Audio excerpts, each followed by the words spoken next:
A new teaser trailer for Star Wars The Last Jedi, Awake, leaves little doubt that a central plank of Lucasfilm Disney's marketing campaign is the ongoing insinuation that Luke Skywalker will make a turn to the dark side.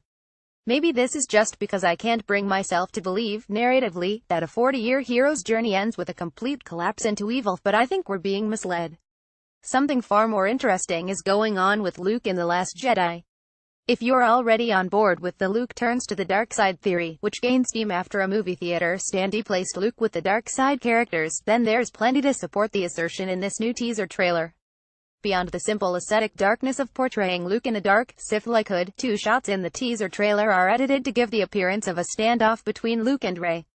"This is not going to go the way you think," Luke says, as Rey looms over him and lifts her lightsaber to a striking position.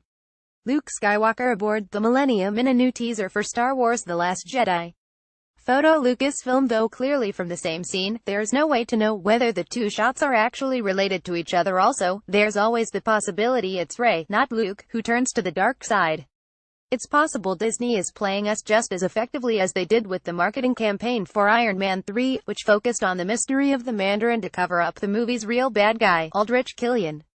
But it's Supreme Leader Snoke's line that might have the most to tell us about the actual dark side conflict in Star Wars The Last Jedi. "Darkness rises, and light to meet it," Snoke says, stating explicitly the Manichaean worldview that's always defined morality in the Star Wars galaxy. Snoke isn't expressing his desire that the dark side wins, but instead anticipates the binary conflict between dark and light.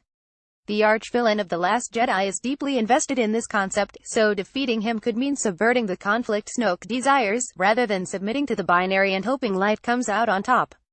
It doesn't make sense for Luke to join the dark side, but it does make sense for him to sidestep the terms of the conflict entirely, denying the dark side the legitimacy and meaning afforded it by endless war with the Jedi. Like Daenerys' promise to break the wheel, disrupting the cycle of endless conflict that has always defined Westeros and Game of Thrones, Luke could end the conflict forever by refusing to be Snoke's antithesis. We know Luke wants to bring the Jedi to an end. We know he's been reading their oldest documents, stored in the tree at the center of the first Jedi temple on Ahch-To. Luke, who believed evil was defeated with the death of Emperor Palpatine, has watched the same cycle return again. If we thought The Force Awakens felt like a remake, imagine how he felt.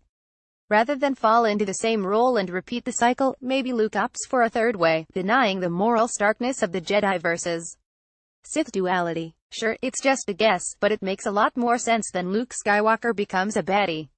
Well, I'll see just how right I am. December 14th, when screenings for Star Wars The Last Jedi begin.